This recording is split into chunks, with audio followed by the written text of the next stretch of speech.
Dalam nama Bapa dan Putra dan Roh Kudus. Amin. Haleluya. Shalom Alehi.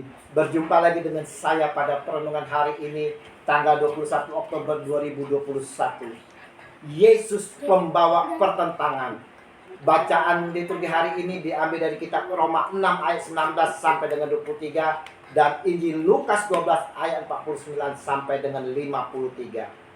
Saudara-saudaraku yang terkasih di dalam kasih Kristus, waktu cepat bergulir, saudara. Sebentar lagi kita akan merayakan Natal, di mana hari yang ditunggu-tunggu oleh semua umat manusia di dunia ini.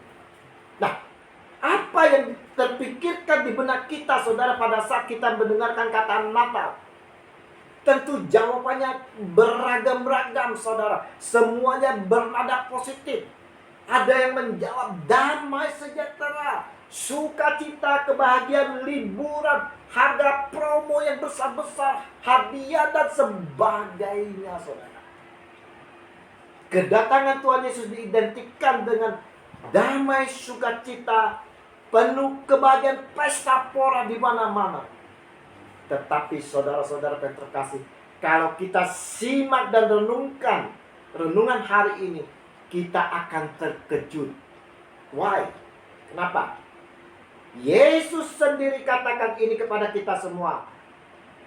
Kamu menyangka bahwa aku datang untuk membawa damai di atas bumi? Bukan. Kataku kepadamu, bukan damai, melainkan pertentangan. Lukas 12 ayat 51. Nah, kalau begitu, saudara, kita salah mengikuti Yesus. Bagaimana mungkin kedatangan Raja Damai justru membawa pertentangan? Bukankah setiap Natal selalu didengung-dengungkan akan kabar sukacita damai? Kalau kita kembali mau merenungkan, saudara, sejak kelahiran Tuhan Yesus, berapa banyak anak laki-laki yang tak berdosa dibunuh, saudara. Di dalam pelayanannya, saudara, kita melihat begitu banyak terjadi pertentangan akan ajarannya. Bukan itu saja. Di dalam keluarga pun terjadi pertentangan seperti apa yang dikatakan Tuhan Yesus. Karena mulai dari sekarang akan ada pertentangan antara 5 orang di dalam satu rumah, 3 melawan 2 dan 2 melawan 3. Lukas 12 ayat 52. Nah, kenapa semuanya ini harus terjadi, saudara? Kenapa harus terjadi pertentangan? Dunia tak menyukai akan kedamaian, saudara. Dunia tak mau mengenal akan terang. Dunia tak mau menerima kebenaran. Karena dunia telah dikuasai oleh iblis. Untuk itulah Yesus Kristus Tuhan kita datang ke dunia mau menyelamatkan manusia dari segala kegelapan, dari cengkraman iblis. Misi Yesus ini tidak disukai orang banyak, saudara. Hingga saat ini masih saja orang tidak menyukai Dia, Tuhan kita Yesus Kristus. Yesus harus menerima pertentangan ini yang terjadi. Ini semua konsekuensi baginya untuk menjalani kehendak Bapa. Yesus harus menerima segala cacian, bahkan siksaan, saudara. Deraan dengan cambukan-cambukan yang berkaitan tajam. Sekali cambukan, saudara, saat ditarik, maka kulit tubuhnya, saudara, ikut tertarik, saudara, terkelupas.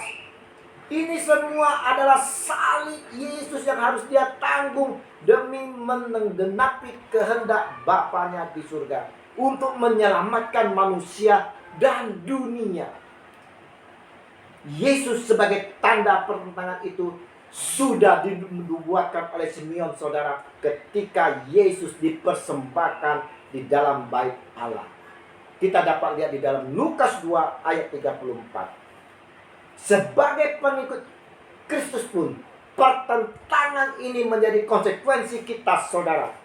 Dan inilah syarat-syarat untuk mengikuti Yesus Tuhan kita. Kita harus sanggup memikul salib kita. Kita harus sanggup menerima pertentangan-pertentangan yang kita hadapi, cacian, cemoohan, bahkan dikucilkan karena mengikuti Dia. Ini merupakan salib kita, saudara. Maukah kita memanggul salib kita sendiri, saudara? Sedangkan Tuhan kita Yesus Kristus telah memanggul salibnya demi kita. Mengikuti Dia, kita pun harus menyangkal diri, saudara. Kita harus melepaskan segala predikat yang ada melekat pada diri kita. Yesus pun melepaskan predikatnya sebagai Allah, sebagai anak raja. Dia mau menjadi manusia seperti kita, bahkan sebagai hamba yang penuh kerendahan hati untuk melayani semua orang. Nah, maukah saudara kita melepaskan semua predikat-predikat kita dan mau menjadi hamba untuk melayani? Mengikuti Yesus juga, saudara, kita mau belajar dari Dia. Karena Yesus sendiri berkata, "Dan belajarlah padaku, karena aku lemah lembut dan rendah hati, dan jiwamu akan mendapat ketenangan." Matius 11 ayat 29. Injil hari ini, saudara-saudara, mau mengajak kita semua, saudara, untuk tetap berpegang teguh pada firman-Nya. Hadapi pertentangan-pertentangan dengan kasih. Jangan dengan konfrontasi, saudara. Tetaplah pada kebenaran Tuhan Yesus. Karena kata Yesus, "Akulah jalan dan kebenaran dan hidup." Yohanes 14 ayat 6.